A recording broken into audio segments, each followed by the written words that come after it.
আচ্ছা, প্রথম কথা আমি ক্ষমা চিনি, আমি 3 দিন এখানে ছিলাম না বলে মানে সবটা মানে তো এটাও ঠিক যেটা বললো যে যারা রাহুল এরকম যাদের ঘটনা তাদের সঙ্গে এই মুহূর্তে ডিসিশন অলরেডি টেকেন, কাজ করা আমাদের পক্ষে সম্ভব নয়। রাহুল ওর ওর ওই প্রোডাকশনের সঙ্গে যুক্ত, ওই নামের সাথে যুক্ত, তাদের কারোর সাথে আমরা কোনো কাজ এই মুহূর্তে থেকে করব না যতক্ষণ না নয় পাবলিকলি বা কোর্ট থেকে আমরা জানতে পারি যে আমাদের রাহুল, আপনাদের রাহুল কি করে আমাদের ছেড়ে চলে গেল, কিভাবে ছেড়ে চলে গেল। আমাদের একটাই প্রশ্ন, তার সঠিক চেহারাটা চাই, জানতে চাই।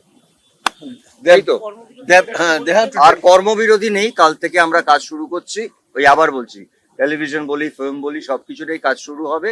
আমরা ভেতরে এতক্ষণ আলোচনা করে সবাইকে বলা হয়েছে, সবার কাজ শুরু হবে ওই একটা সংগঠন ম্যাজিক মোমেন্ট এবং ওই নামগুলোর সঙ্গে যারা যুক্ত তাদের সবার সঙ্গে সেটা আমরা জানিয়ে দেবো যে এটার সঙ্গে আরো অন্য কোনো কোম্পানি আছে কিনা। ট্রুথটা যাতে বেরোয় সেটা আমরা সত্যটা জানতে চাই, ঘটনাটা জানতে চাই।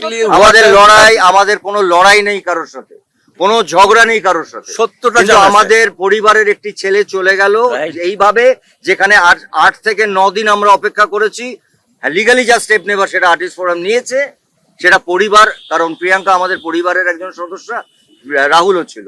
কিন্তু তার পরবর্তীকালে আমাদের তো একটা নিজস্ব জায়গা আছে, এটা আমাদের জায়গা, পুরো পরিবার মিলে ঠিক করেছে আমরা এই ওই পরিবারের মানুষগুলোর সাথে কাজ করব না যারা আমাদের পরিবারের একটা ঘরের ছেলেকে নিয়ে গেছে। তাদের বলতে হবে, পাবলিকলি বলতে হবে, এবং ফাইনালি প্রিয়াঙ্কাকে বলতে হবে হ্যাঁ এটা আমি মানলাম।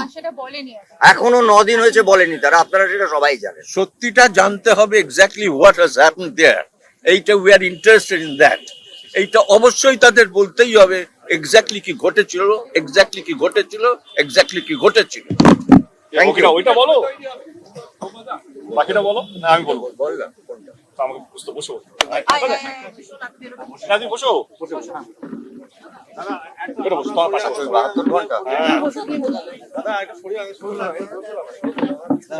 বসো, বসো।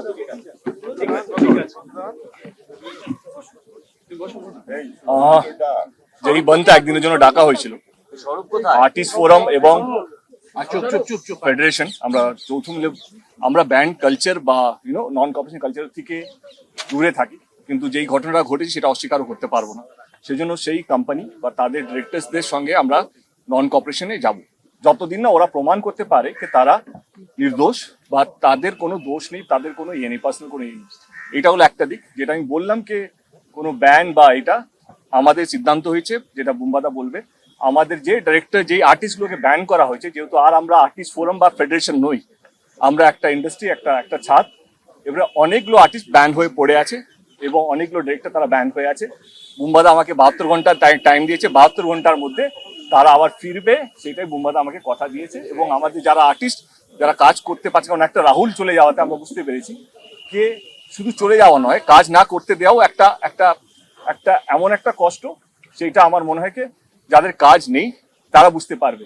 তো সেই সিদ্ধান্ত আজকে নেওয়া হলো যে যারা ব্যান আছে তাদেরকে 72 ঘন্টার মধ্যে বুম্বাদা কি করবে, স্বরূপের সাথে কি কথা বলবে, সেটা তাদের ডিসিশন। 72 ঘন্টার মধ্যে তাদের ব্যানটা তুলে নেওয়া হবে বলে আমাকে কনফার্মেশন দিয়েছে। Thank you so much. আচ্ছা, বুম্বা কোথায়? বুম্বাকে একটা কথা বলার আছে। কোথায়? এই বুম্বা, ও বুম্বা, এক সেকেন্ড কথা বলি।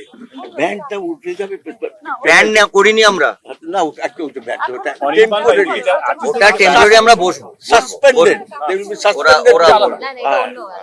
সেটা বলেছে ওরা বলবে। আমি যিশুকে আর স্বরূপকে বলবো, কারণ এটা আমাদের পরিবার। আমি আবার বলছি, এখানে অনেক প্রযোজকরা আছেন পেছনে দাঁড়িয়ে, আমি আবার বলছি রাহুল কিন্তু এই পরিবারটাকে এক করে দিয়ে গেছে।